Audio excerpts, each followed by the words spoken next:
selamat datang di channel Motomobi. Ini adalah Wuling Darion. Darion yang sebenarnya mereka menulis Darion itu karena dari Indonesia. Darion, wah bagus sekali ya.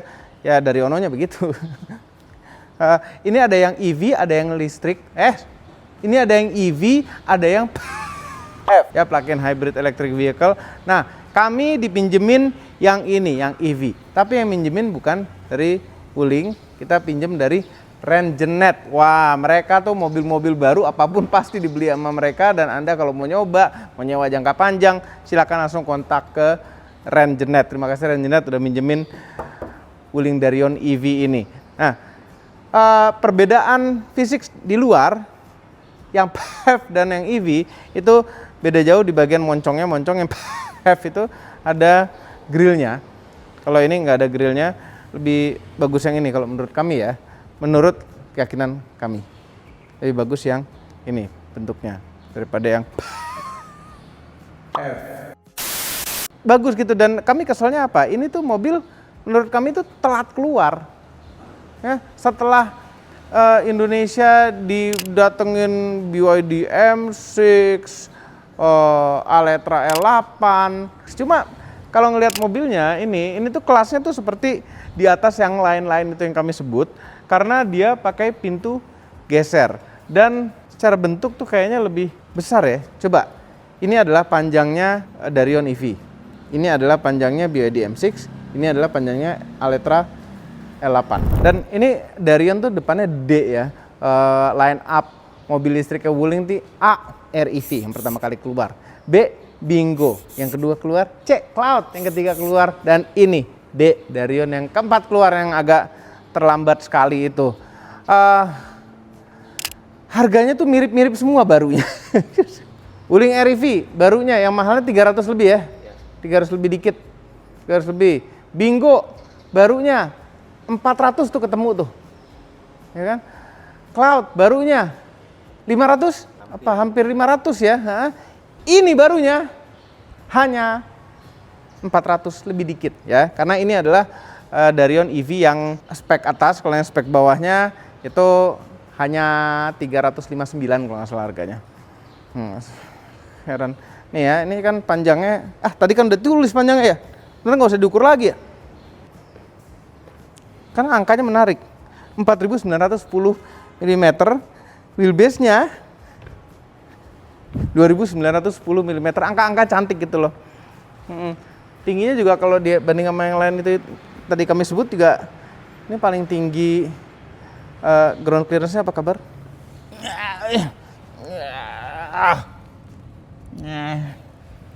Ya nggak spektakuler mobil listrik. Di bawah ada baterai soalnya. Baterainya 69, sekian kWh. Range-nya bisa 540 km. Klaimnya dia NEDC apa CE? Ya itulah. Nah, biasanya kita bisa meraih range segitu kalau nyetirnya benar-benar hemat dan pelan sekali. Terus ngecharge-nya bisa DC charging, cuma DC charging-nya tuh nggak spektakuler gitu ya. Jadi kayaknya pelan, cuma biasanya kalau kita ngecas DC kan di rest area mau jalan keluar kota gitu, nggak terasa aja. Tahu-tahu udah penuh, kita sambil makan tahu-tahu udah penuh. Pengalaman kita begitu. Nggak, oh ya itu dia tuh. Wuling tuh melakukan kesalahan yang sangat besar di Wuling Bingo. Dia pertama kali bisa DC charging, tapi GBT, colokannya GBT. Dan Wuling waktu itu menjanjikan ada berapa spot tuh di Indonesia dia pasang, tidak terpenuhi. Malah Wuling Bingonya mau dikasih converter di dari GBT dari CCS ke GBT. Ini yang CCS kan. Terus tahu-tahu Wuling Cloud sudah CCS. Ada yang GBT juga Cloud ya? Ada yang GBT, yang awal GBT, yang kedua CCS. Terus Darion semuanya CCS. Bye bye GBT. Untung Bingo kita kan masih GBT ya. Tapi nggak pernah nge-charge ini tuh. DC charging tuh Bingo kita. Anyway, kita buka kap mesin dulu. 2 kali tarik tuh, macam mobil Eropa. Nah, ini kopong kosong melompong, isinya komponen-komponen listrik dan kopong. Yang bagian kopongnya ini, kosongnya ini sebenarnya bisa diisi tempat, diisi pakai bak kayak apa yang bisa watertight gitu ya.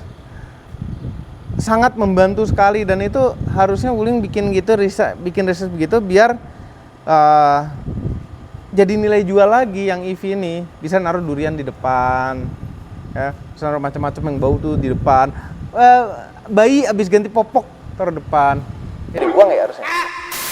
Oke, dapat velg 17 inch dengan ban 215, lebarnya tebal 55. Ini berarti lebar bannya 8, velgnya 8 ya, 215 segini ya. Nah, apa sih velg mobil sekarang tuh benar-benar semuanya tuh two-tone ya, kenapa ya?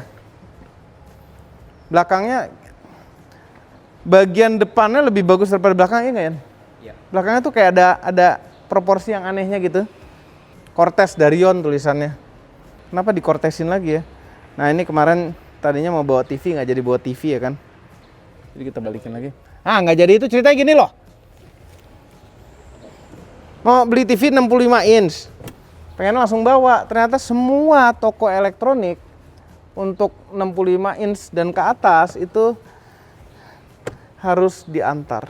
Kesel banget. Nih bawahnya lantainya dalam ya, bisa bawa koper kabin banyak nih kelihatannya. Ya, dapat kabel, terus ada tire repair kit. Udah sih, basically gitu aja. Ini ngelipetnya kan cuma begitu doang tuh. Ini tinggi jadinya, cuma setelah dilipet begini, dia bisa diatasin lagi. Gini, nih jadi muat banyak lagi koper-koper.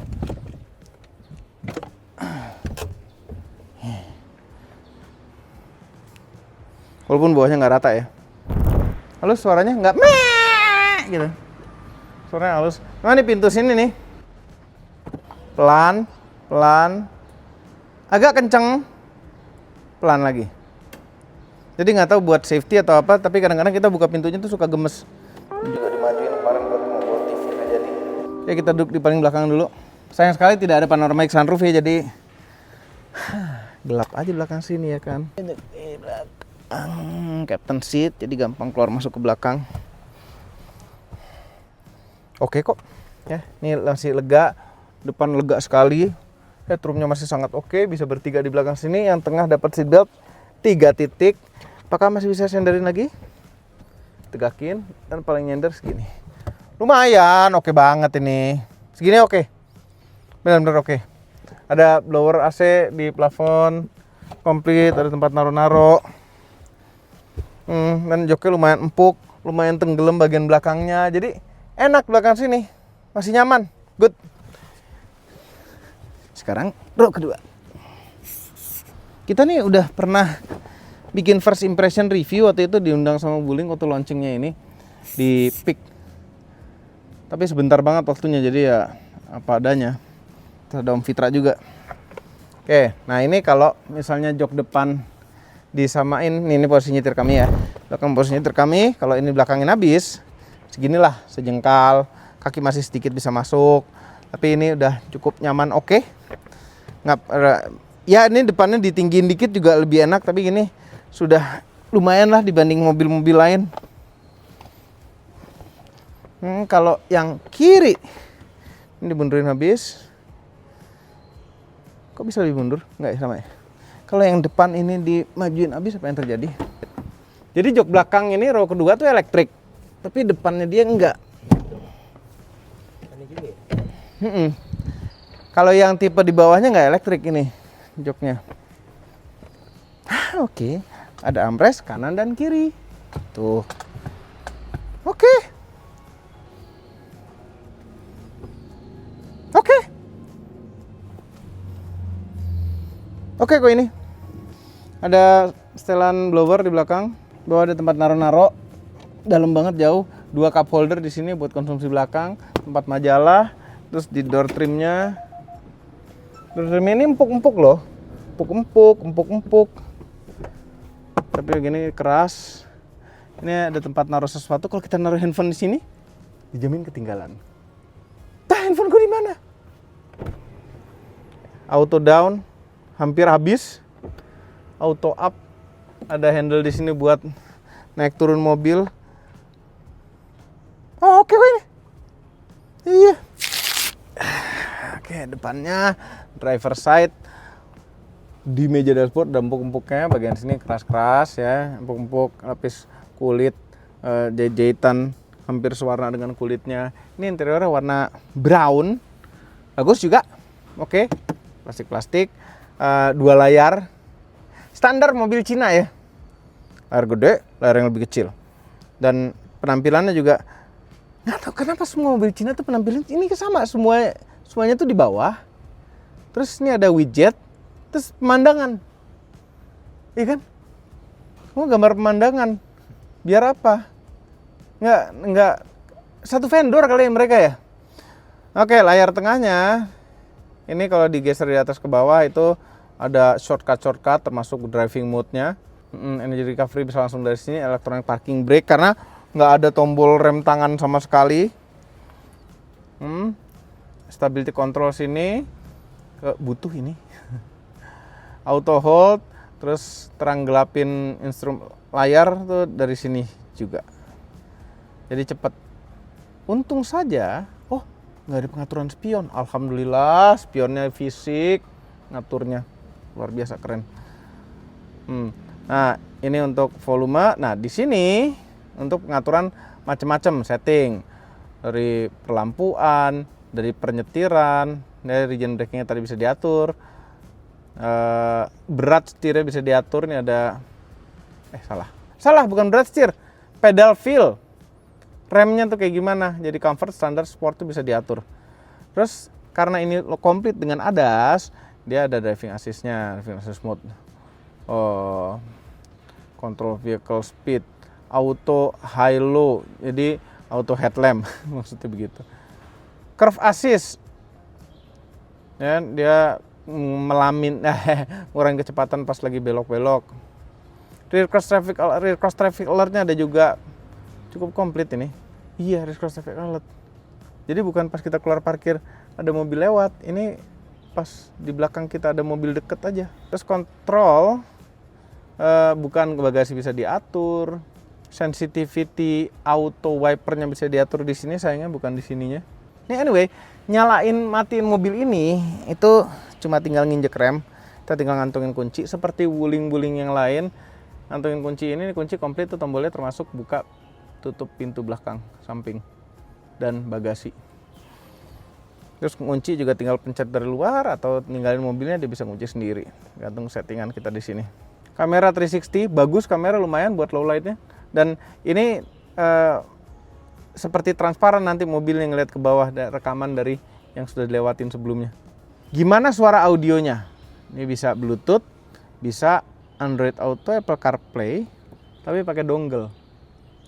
Dongle-nya Rangenet belum dapat, katanya mau dikirim kalau udah dapat. Jadi terlambat dongle-nya. Jadi Apple CarPlay-nya pakai dongle. Nggak apa-apa, yang penting bisa. Cuma masalahnya Apple CarPlay yang berdongle itu biasanya bawah ini tenggelam nih, hilang. Keluarnya susah. Tapi kalau ditarik dari atas ke bawah masih bisa. Iya, masih bisa dia tarik. Ya, terus AC. Nah, kita buka menu AC ya.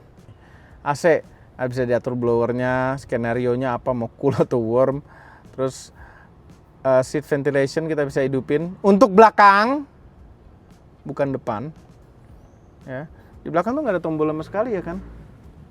Ngidupin dari depan. Padahal bermanfaat sekali. Ada PM2,5-nya di sini, bisa dilihat. Terus lihat dong.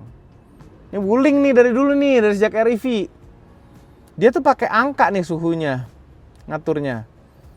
Dan tulisannya gear.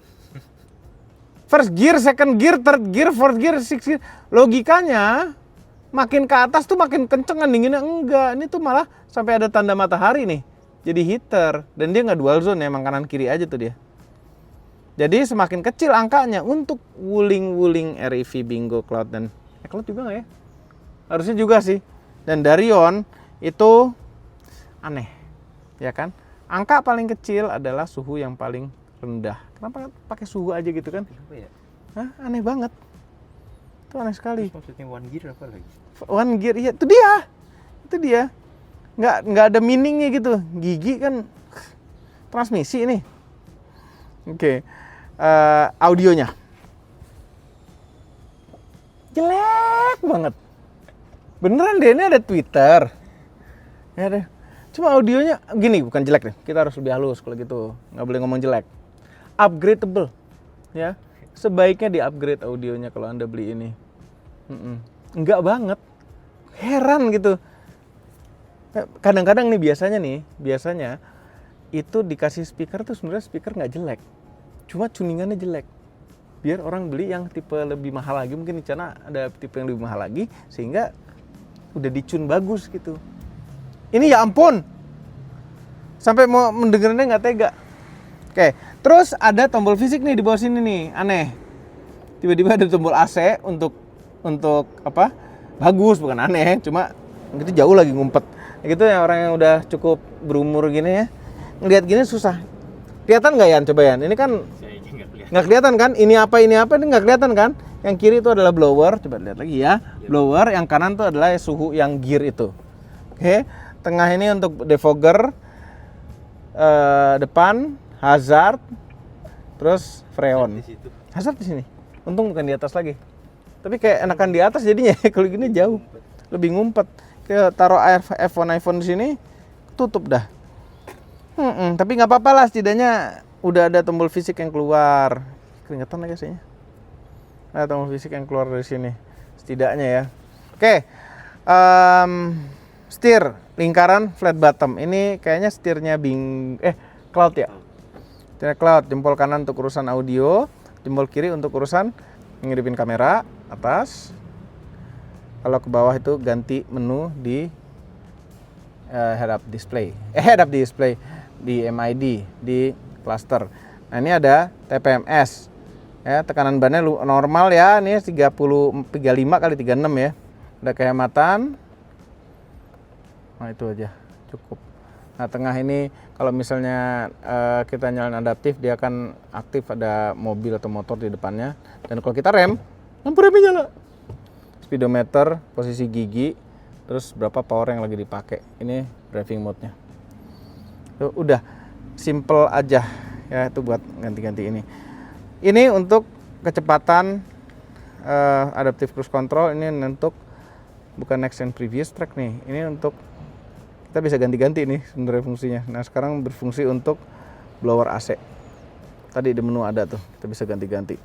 Shifter ada di sebelah kiri, bukan di kanan ya. Pada umumnya mobil Cina tuh kan di kanan, shifter yang di kolom begini. Ini ada di kiri. Ya, buat kami yang suka ganti-ganti mobil Cina gitu ya. Ini bisa kebalik-balik nih, tahu-tahu ini ngesen. Ya, gitulah. Parkir dipencet, untuk ngidupin cruise control ke bawahin lagi setelah D. Ini ada auto wiper, auto headlamp di sini juga, kecerutan di sini juga. Oke. Di bawah sini. Nah, ini adalah kill switch. Bagus ada kill switch-nya. Kadang-kadang suka panik kalau nggak pakai kill switch. Nah, inilah tombol yang spesial sekali. Ngatur spion. Nah, praktisan kantong pintu ini bisa buat naruh botol. Ini di sini ada buat naruh handphone. Ada wire chargingnya cuma satu sebelah kiri, 50 watt pula, tapi sebelah kiri ya, belum dipindah ke sebelah kanan. Ini nggak tahu buat naruh apa lagi, tempat kacamata kali ya. 2 buah cup holder. Ini tempat naruh handphone juga kelihatannya. Terus ada console box dengan 12 volt power outlet di dalamnya. Bawah sini ada tempat-tempat lagi lega ya, karena mobil listrik. Mana colokan USB-nya? Di dalam sini kan berarti? Ya, di sini. Ada USB-C, USB-A. Sini colokannya. Kalau dongle nyoloknya USB-A ini. Kita lihat waktu di pick. Laci lumayan gede. Soft opening. Ini nggak auto day night, tapi bisa day night. Lampu-lampu LED. Terus ini untuk buka sunroof yang kecil gini, sunroof dan moonroof. Kecil banget ya. Dulu spesial banget nih ginian nih. Sekarang kalau nggak panoramik nggak spesial. Buka tutup pintu belakang dari sini juga bisa, dari atas sini. Ya, tombolnya di atas. Gede banget kacanya tuh. Masa gedean vanity mirror-nya daripada spion tengahnya ya? Hah? Hebat kali ya. Penampilan lebih penting daripada masa lalu. Karena spion tengah itu melihat masa lalu. Gede banget.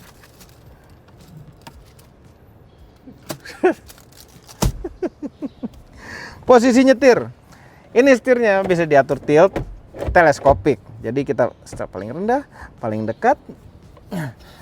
Joknya elektrik, bisa naik turun bagian keseluruhannya aja, bagian depannya aja nggak bisa. Jadi agak tenggelam dikit, belakangnya lebih enak, tapi nggak apa-apa, udah cukup lah.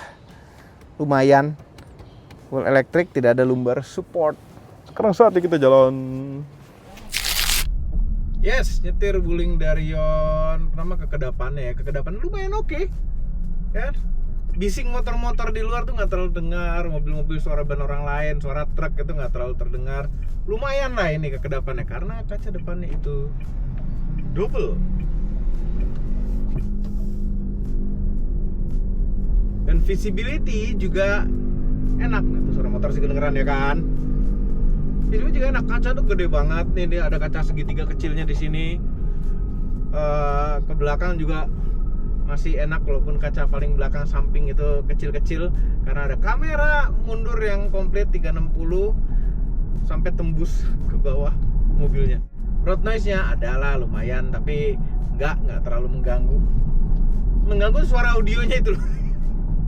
Jadi tadi perjalanan ke kantor aja kami nggak nyalain audio, percuma. Nah, yang kami agak surprise itu adalah suspensinya. Surprise karena sebelumnya kan dulu kami coba di pick atau baru launching mobilnya tuh kayaknya empuk sekali. Nah, sekarang kok kayaknya enggak.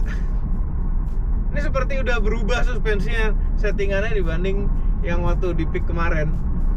Mungkin waktu di pick kemarin kan jalanannya mulus-mulus aja karena itu di pick. Tapi kan kami bisa ngerasain itu ada perbedaan, pasti ada perbedaan. Karena sekarang nih kayak ban yang kekencengan anginnya gitu, padahal angin bannya biasa aja. Tapi bukan berarti mobil ini nggak nyaman loh ya. Cuma lebih keras, sedikit lebih keras dibanding dengan yang dulu. Itu menurut keyakinan kami.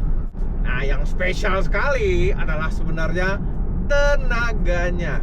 Nah, secara angka 200 horsepower lebih dikit, oke lah. Dan torsinya 300 Nm lebih dikit, oke lah.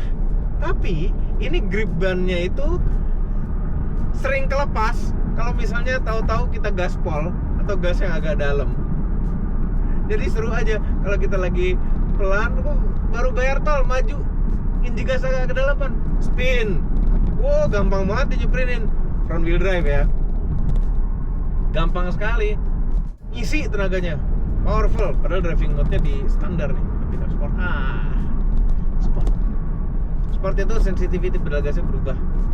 Dan ketika kita nginjek gas dalam, karena ini torsinya lumayan, setirnya mesti agak dipegang karena mereka mendesain geometri depannya itu bikin ada torque setir yang lumayan.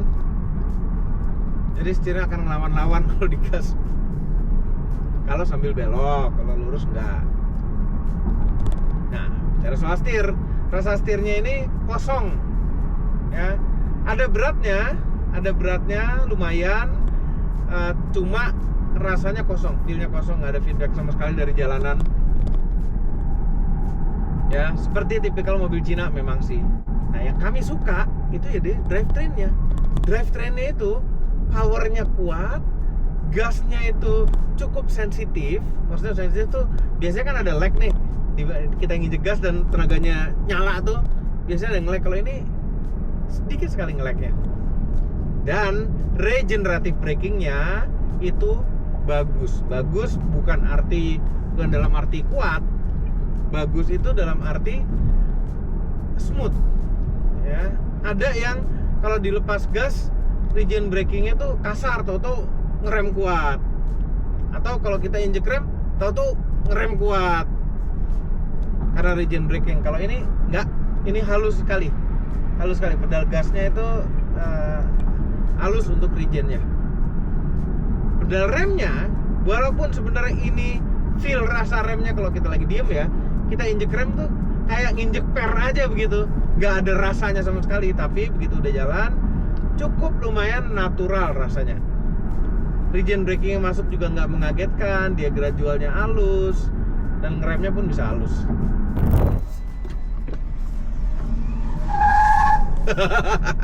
Nginjek gas ke dalaman nyeprin aja. Ini padahal stability controlnya hidup. Seru ya. Dan feel nyetirnya itu kita ngerasa mobil ini kecil. Sama nggak tahu kenapa mobil ini kecil. Tapi begitu masuk gang yang lebih sempit, gede juga ya gitu. Jadi nge-handle mobil ini cukup gampang. Oh ya, sayang sekali. Ini di sebelah kiri pedal rem itu tidak ada footrest-nya. Jadi kaki kita ngewer sana sini gitu. Oke. Siap, 1, 2, 3. Panjang juga spinnya. 80, 90, 100. Wah, keren. 7,4 detik, 0 ke 100 km per jam, Wuling Darion EV. Luar biasa. Tapi apakah hemat? Nah, kami pakai di dalam kota ini, ketemunya itu setelah dikonversi ya, ini dia pakai satuan ya, kWh per 100 km. Setelah dikonversi itu sekitar 6-7 km per kWh. Sekitaran itu kalau lagi irit banget 7, lagi agak boros banyak macet 6 gitu ya. Kalau dilihat speknya dia 540 km dari 69 kWh, itu kan 7,6 kalau nggak salah. Ya bisa mendekati lah kalau kita nyetirnya hemat. Lu coba aja nih ke Semarang gitu ya, mestinya jangan mobil rental. Nah, apabila Anda mau nyoba nyewa, langsung kontak ke Renjenet ya. Kami tim Motomobi tidak dibayar oleh siapapun dan apapun yang terlihat pada video ini. Jangan lupa tekan tombol jempol ke atas dan subscribe channel Motomobi, Omobi, dan Nesmobi apabila belum berikut dengan tombol loncengnya. Share video ini ke seluruh dunia melalui sosial media Anda dan jangan lupa follow sosial media kami semua termasuk Instagram. Cek website kami motomobinews.id. Terima kasih telah menonton.